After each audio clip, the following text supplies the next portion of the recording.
Welcome. As you know, as I observed at your confirmation hearing, you had built a long record on the Federal Court of Appeals and a reputation of being relatively nonpartisan. And so I had hopes that your tenure as Attorney General would continue that record. I have to say I'm deeply disappointed in what the last 2 years have shown. In my judgment, the Department of Justice has been politicized to the greatest extent I've ever seen in this country. And it has done a discredit to the Department of Justice, to the FBI, and the administration of law in this country. Let me start with a simple question. General Garland, is it a federal crime to protest outside of a judge's home with the intent of influencing that judge as to a pending case?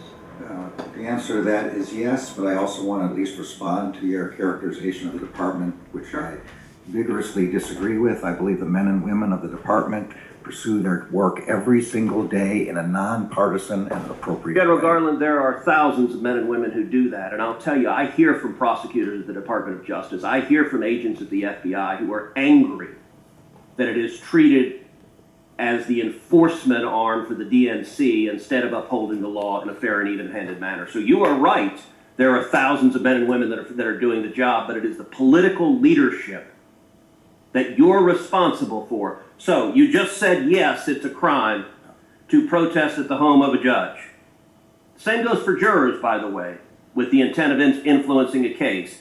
But in the wake of the leak of the Dobbs decision, when rioters descended on the homes of 6 Supreme Court justices, night after night after night, you did nothing. The department did nothing. When extremist groups like Ruth Sent Us and Jane's Revenge openly organized campaigns of harassment at the homes of justices, you sat on your hands. When these same groups posted online information about where the justices worship, or their home addresses, or where their kids went to school, you again sat on your hands and did nothing. Your failure to act to protect the safety of the justices and their families was an obvious product of political bias. You agree with Roe versus Wade, you disagree with the Dobbs decision, and the Department of Justice under this president was perfectly happy to refuse to enforce the law and allow threats of violence. And as you know, those threats finally materialized with Nicholas Roski, a 26-year-old man from California who traveled across the country, was arrested outside the home of Justice Kavanaugh, armed with a handgun, a knife, and burglary tools. And he said he came there to kill Justice Kavanaugh because he was enraged by the leaked opinion. Now, of course, you're prosecuting that individual for attempted murder. But did you bring even a single case to enforce this law, or did the Department of Justice decide this law doesn't apply if it's harassing justices for an opinion we don't like?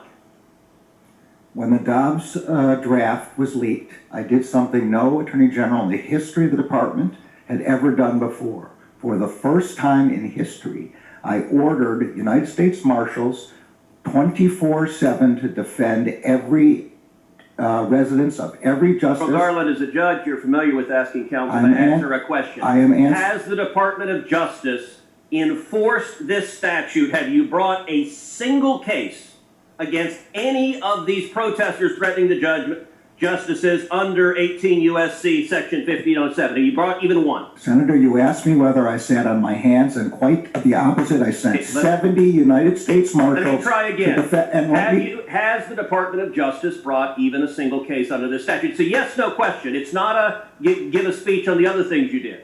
The job of the United States Marshals is to defend the lives. So the answer is no. Is to defend the lives of the justices, and that's our number one priority. They have. Why are you unwilling to say no? The answer is no. You know it's no. I know it's no. Everyone in this hearing room knows it's no. You're not willing to answer a question. Have you brought a case under this statute? Yes or no? As far as I know, we haven't, and what we have done is defended the lives of the justices with 70 U.S. Marshals. How do you decide which criminal statutes the DOJ enforces and which one it doesn't? The United States Marshals know that they have full authority. I recognize you want to give a separate speech. No, I don't want to How give do you decide which statutes you enforce and which ones you don't? The marshals on scene make that determination in light of the priority of The defense. marshals do not make a determination over whether to prosecute. You, the attorney general, make a determination, and you spent 20 years as a judge, and you're perfectly content with justices being afraid for their children's lives, and you did nothing to prosecute it. Let's shift to another area. Can I answer the question? No, you The Attorney cannot. You General- have refused to answer the I am question. answering your question. The How did Attorney you General choose- does not decide whether to How did you arrest. choose not to enforce this statute? The marshals on Marshals scene, don't make that decision. they do make the decision of whether to make To an arrest. prosecute someone? No, they don't. If they make Marshals do not have if they prosecution. make an arrest, All right, then it goes let's to the change marshals. topics because our time is limited. We've also seen across the country violent attacks to pregnancy centers by similar left-wing terrorist groups, including one graffiti of a firebomb building said Jane was here.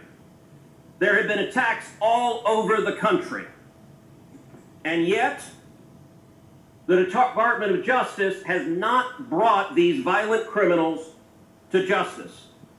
You contrast that. If you're a violent criminal and you attack a crisis pregnancy center, that is not a priority in the Biden Department of Justice. Contrast that to Mark Houck, who's a pro-life activist. He's a sidewalk counselor. And he had an altercation with someone who allegedly interfered with his son's personal space and threatened his son, and he pushed him. Now, in an ordinary world, pushing someone would be maybe a simple misdemeanor assault, but not under the Biden Department of Justice. If you're a pro-life activist, what can you expect? Well, in this instance, according to Mr. Houck's wife, 24 agents clad in body armor and ballistic helmets and shields and a battering ram showed up at his house pointing rifles at his family. Why do you send 24 agents in body armor to arrest a sidewalk counselor who happens to be pro-life, but you don't devote resources to prosecute people who are violently firebombing crisis pregnancies? It is a priority of the department to prosecute and investigate and find the people who are doing those firebombings. They are doing it at night and in secret. And we have found one group which we did prosecute. You found one. How many have there been? How many attacks? There have been a lot, and if you have any information specifically as to who those people are, we would be glad. Did We would be you glad to have personally that. authorize 20 agents going to Mr. Houck's house? And he offered to turn himself in through counsel, but you didn't want that. The Department of Justice wanted to make a show of it. Did you personally authorize it? And do you want to apologize to Mrs. Houck and her 7 children for being terrorized? The decisions about how to do that are made at the level of the FBI agents on scene. Did you know about it?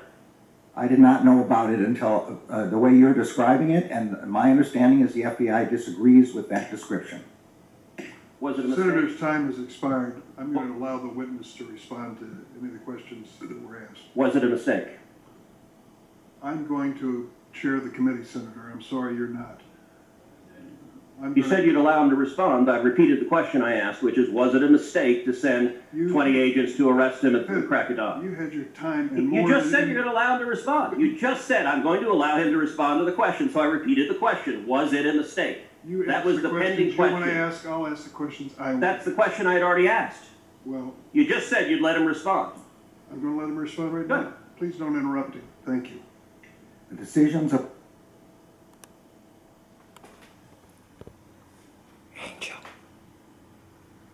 Angel.